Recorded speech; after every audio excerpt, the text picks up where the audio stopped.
Welcome back to my YouTube channel. दोस्तों बात करेंगे हम बीपीएससी टीआरई 3.0 नई शिक्षक भर्ती को लेकर के 15 मार्च 2024 के प्रश्न पत्र यानी कि जो आपका 6 to 8 के लिए हुआ है पेपर और जनरल स्टडीज के अगर प्रश्नों की बात करें यानी कि 40 नंबर वाला पेपर, तो उसमें आपके कितने प्रश्न सही हुए हैं, कितने गलत हुए हैं, आप कमेंट सेक्शन में जरूर कमेंट करिएगा। बाकी आपको 100% सटीक आंसर हमारे इस वीडियो के माध्यम से मिल जाएगा, तो आप लोग अपना जो आंसर की मिला लीजिए, कितने आपके नंबर सही हो रहे हैं आप कमेंट सेक्शन में जरूर कमेंट करिएगा। चलिए बात कर लेते हैं यहाँ पे कि पहला नंबर प्रश्न था कि हाल ही में ताइवान के निर्वाचित राष्ट्रपति लाई चिंग ते को उनकी चुनावी जीत पर बधाई देने के बाद किस देश की सरकार ने फिलीपींस के राष्ट्रपति फर्डिनांड मार्कोस जूनियर को आग से न खेलने की चेतावनी दी गई थी। तो इसका राइट आंसर हो जाएगा चीन। ये आपका राइट आंसर यहाँ पे चीन हो जाएगा। आप लोग मिलाते जाइएगा आपके कितने जो है प्रश्न यहाँ पे सही हो रहे हैं उत्तर। विश्व आर्थिक मंच वर्ल्ड इकोनॉमिक फोरम के संस्थापक कौन थे जिसकी 54वीं वार्षिक बैठक जनवरी 2024 में दावोस स्विट्जरलैंड में हुई थी? तो अगर हम प्रश्न संख्या 32 की बात करें तो प्रश्न संख्या 32 में जो है आपका यहाँ पे क्लास श्वाब, ठीक है, ये आपका राइट आंसर हो जाएगा। ऑप्शन नंबर ई इसका बिल्कुल राइट आंसर हो जाएगा। प्रश्न संख्या 33 है यहाँ पे, भारत ने निम्नलिखित में से किस देश में फरवरी 2024 के दूसरे सप्ताह में अपना एकीकृत भुगतान इंटरफेस यूपीआई सिस्टम लॉन्च किया था? तो ये सभी को पता है, ये किया था श्रीलंका, यानी कि ऑप्शन नंबर बी इसका राइट आंसर हो जाएगा। आगे बढ़ प्रश्न है 34 नंबर, भारत के निम्नलिखित में से किस राज्य ने 6 फरवरी 2024 को राज्य विधानसभा में समान नागरिक संहिता यूसीसी 2024 विधेयक पेश किया और ऐसा करने वाला पहला राज्य बना है? तो 34 नंबर की अगर बात करें हम तो उपरोक्त में से कोई नहीं इसका राइट आंसर होगा, यानी कि ई यहाँ पे जो है इसका राइट आंसर हो जाएगा।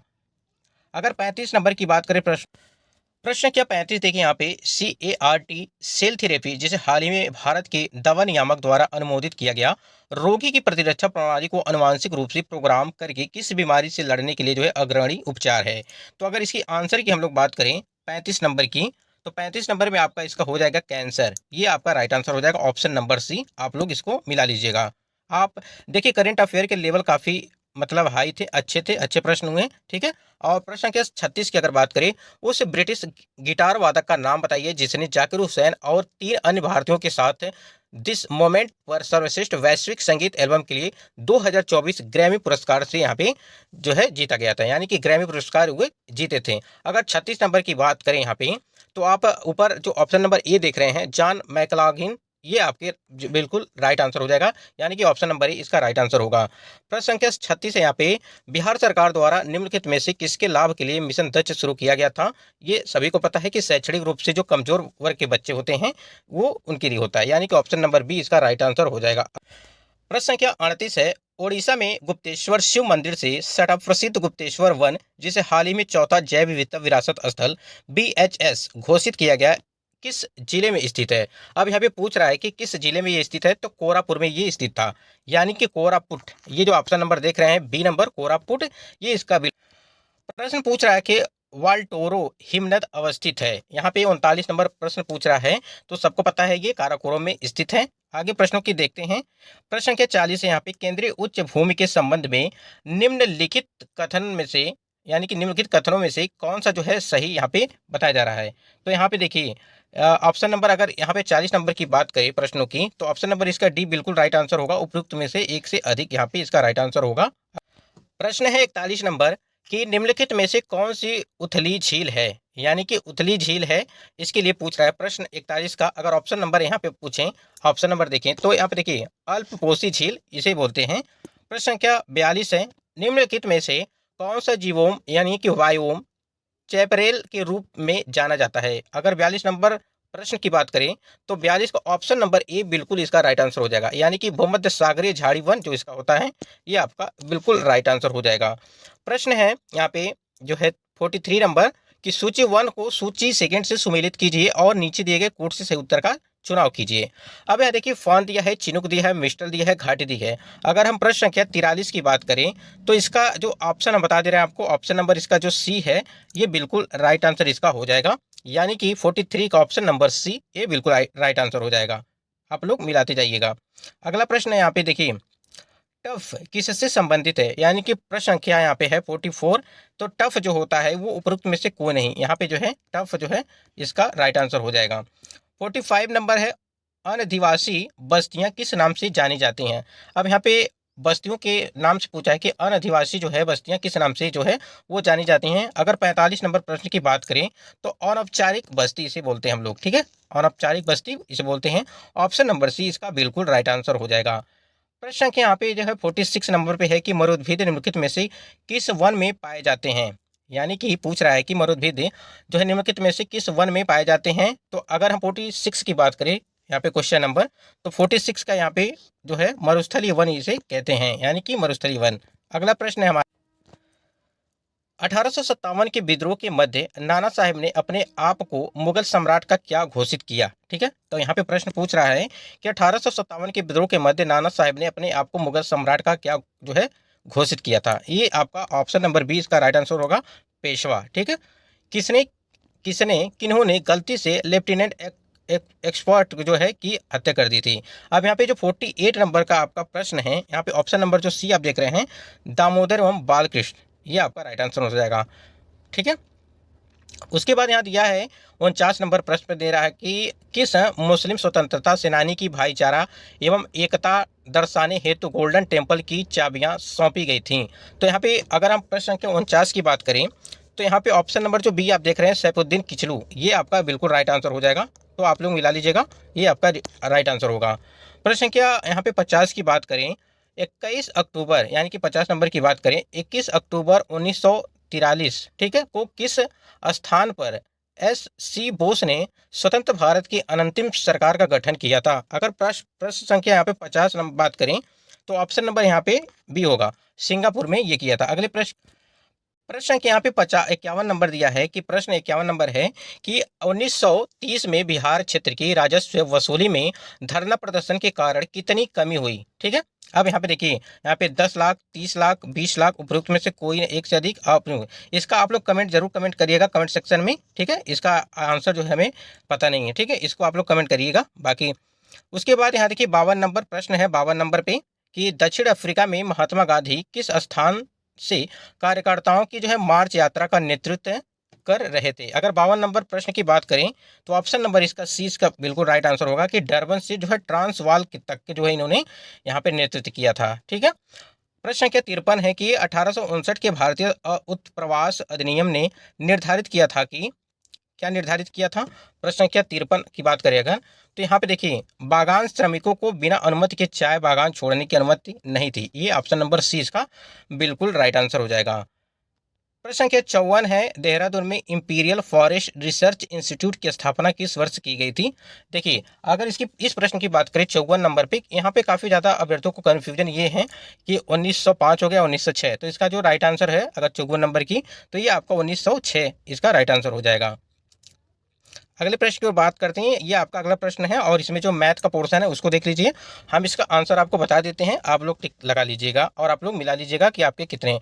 55 नंबर की अगर बात करें तो यहाँ पे देखिए ऑप्शन नंबर ए इसका बिल्कुल राइट आंसर हो जाएगा। ठीक, उसके बाद यहाँ पे 56 नंबर के प्रश्न की बात करें, 1000 पर 2 वर्ष के लिए 4%, ठीक है, प्रति वर्ष की दर से चक्रवृद्धि ब्याज के लिए यहाँ पे पूछा गया है।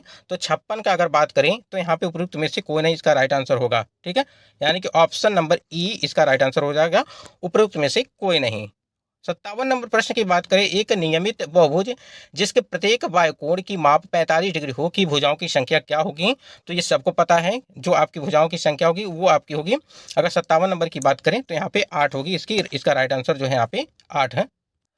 प्रश्न यहाँ पे 58 की अगर बात करें तो एक घनाकार बर्तन 10 सेंटीमीटर लंबा और 8 सेंटीमीटर चौड़ा है, तो 480 घन सेंटीमीटर तरल पदार्थ को रखने के लिए इसे कितना ऊंचा बनाया जाना चाहिए। अगर इसके आंसर की हम लोग बात करें 58 की, तो ऑप्शन नंबर यहाँ पे जो होगा वो 6 सेंटीमीटर आपका इसका राइट आंसर होगा। अगर प्रश्न संख्या पे 59 है कि किसी संख्या का 4 गुना 60 से उतना ही कम है जितना कि उसका 7 गुना 61 से अधिक हो। ठीक है, वह संख्या है। अगर इसके आंसर की बात करें तो ऑप्शन नंबर सी इसका बिल्कुल राइट आंसर होगा, 11 यहाँ पे इसका राइट आंसर होगा। अगले प्रश्न पर बढ़ते हैं, और एक आयत की लंबाई आयत की चौड़ाई उसकी लंबाई की 3/4 है। ठीक है, और यदि आयत की परिधि 446 सेंटीमीटर है तो आयतन की विमाएं जो है सेंटीमीटर में है। उसके बाद यहाँ देखिए अगर 60 नंबर की प्रश्न की बात करें तो ऑप्शन नंबर ई इसका राइट आंसर हो जाएगा, उपयुक्त में से कोई नहीं। 61 नंबर की बात करें, अगर 61 के यहाँ पे प्रश्नों को आप लोग पढ़ लीजिएगा, ऑप्शन नंबर ए इसका बिल्कुल राइट आंसर हो जाएगा। यदि वृत्त की त्रिज्या 40% बढ़ा दी गई तो उसका क्षेत्रफल बढ़ जाएगा। 62 नंबर के प्रश्न की बात करें तो 96%। ठीक है, ये आपका राइट आंसर हो जाएगा। 62 के बाद हम लोग 63 नंबर पर देखते हैं, जियो स्टेशनरी उपग्रह और मानवते किस ऊंचाई पर होते हैं। तो इसका अगर 63 नंबर की बात करें हम लोग तो ऑप्शन नंबर ई बिल्कुल राइट आंसर होगा, उपयुक्त में से कोई नहीं। किसी परिपथ में कौन सा पद विद्युत पावर को प्रदर्शित नहीं करता है। तो इसमें देखिए कोई कोई कभी यहाँ पे ये भी आंसर यहाँ पे माना जा रहा है, यानी कि और ये भी आंसर माना जा रहा है, लेकिन ऑप्शन नंबर सी जो आपका है वो बिल्कुल राइट आंसर होगा, यानी कि 64 का जो है ऑप्शन नंबर सी ये आपका राइट आंसर होगा। साबुन उद्योग का उपजात क्या है। अगर साबुन उद्योग का जो उपजात है उसको लेकर के बात करें 65 नंबर पे, तो यहाँ पे ऑप्शन नंबर डी उपरोक्त में से एक से अधिक। देखिए यहाँ पे ग्लिसरॉल भी हो सकता है, इसका आंसर है, और यहाँ पे जो है कास्टिक सोडा, ये दोनों हो सकते हैं आपकी। तो इसलिए उपरोक्त में से एक से अधिक यहाँ पे इसका राइट आंसर बताया गया। अब देखिए 66 नंबर पे प्रश्न है कि प्रदीप्त ट्यूब में प्रायः किस पदार्थ का उपयोग किया जाता है। ठीक है, ध्यान दीजिएगा प्रश्नों पर। प्रश्न संख्या 66 है यहाँ पे, ऑप्शन नंबर सी। ठीक है, मरकरी, वाष्प तथा आर्गन का यहाँ पे ये चीजें हैं। 67 नंबर की बात करें, रक्त में कौन सा तरल माध्यम होता है। ठीक है, तो प्रश्न पूछ रहा है कि 67 नंबर कि रक्त में कौन सा तरल माध्यम होता है। तो ये लसिका, यहाँ पे लसिका यानी कि लिम्फ है, यहाँ पे बताया जा रहा है। अगर हम 67 नंबर की बात करें तो ये लसिका न होकर के आपका जो है प्लाविक प्लाज्मा होगा, यानी कि ऑप्शन नंबर बी इसका बिल्कुल राइट आंसर होगा। इसको ध्यान दीजिएगा, ऑप्शन नंबर बी इसका राइट आंसर होगा, प्लाविक प्लाज्मा, ये आपका राइट आंसर हो जाएगा। 67 के बाद हम लोग चलते हैं प्रश्न संख्या 68 के प्रश्नों पर। पाचन के बाद प्रोटीन किस में परिवर्तित होते हैं। तो पाचन के बाद जो है आपके प्रोटीन जो परिवर्तित होते हैं, 68 नंबर पे बात करें तो एमिनो एसिड, ये ऑप्शन नंबर सी इसका बिल्कुल राइट आंसर हो जाएगा। इसमें कोई भी कंफ्यूजन आपको जो है नहीं होनी चाहिए। 69 नंबर पे क्लोरीन की रासायनिक अभिक्रिया के कारण जब वातावरण में फ्लोरोकार्बन जो है CFC नियुक्त होते हैं तो निम्नलिखित में से क्या विनिष्ट होता है। अगर इसकी बात करें 69 नंबर की तो ऑप्शन नंबर ओजोन मालिक्यूल ये होते हैं, ozone molecule, option number B इसका राइट आंसर हो जाएगा। प्रश्न संख्या 70 है, इकोसिस्टम में बैक्टीरिया किस रूप में क्रियाशील होते हैं। यानी इसमें पूछ रहा है कि बैक्टीरिया किस रूप में, यानी कि इकोसिस्टम में बैक्टीरिया किस रूप में जो है क्रियाशील होते हैं। अगर इसके ऑप्शंस की बात करें, द्वितीयक उपभोक्ता, अपघटक, उत्पादक, उपयुक्त में से कोई नहीं। अगर यहाँ पे ऑप्शन जो 5 दिए गए हैं तो इसका जो राइट आंसर होगा वो अपघटक होगा। ठीक है, ये आपका राइट आंसर है। आशा करते ये आपके जनरल स्टडीज के जो आपके 31 से लगा करके 70 तक थे, यानी कि 40 प्रश्न थे, आप लोगों ने अच्छे तरीके से मिला लिया होगा। और कमेंट सेक्शन में जरूर कमेंट करिएगा, और जो हमने 51 नंबर क्वेश्चन आपके लिए छोड़ा है उसका आंसर जरूर बताइएगा, क्योंकि उसमें कन्फ्यूजन है, इसलिए उसका आंसर आप लोग जरूर कमेंट करिएगा। तो आप लोग कमेंट करके जरूर बताइएगा कि आपके कितने प्रश्न जो है वो सही हुए हैं। बाकी इसके बाद जो है अगली वीडियो आपको अलग सब्जेक्ट पे आपको देख, तो वीडियो को लाइक शेयर जरूर कर दीजिएगा। काफ़ी हमने अच्छे तरीके से आपको ये आंसर बताए हैं, आज सटीक आंसर है आपकी। आप लोग मिला लीजिएगा, उसके बाद निश्चिंत रहिए, मिला करके आपकी बताई कमेंट करके जरूर बताइएगा। दोस्तों आशा करते वीडियो आपको पसंद आएगा, वीडियो को लाइक शेयर जरूर करिएगा। आज की वीडियो बस इतना ही, मिलते हैं नेक्स्ट वीडियो में, तब तक के लिए जय हिंद, वंदे मातरम।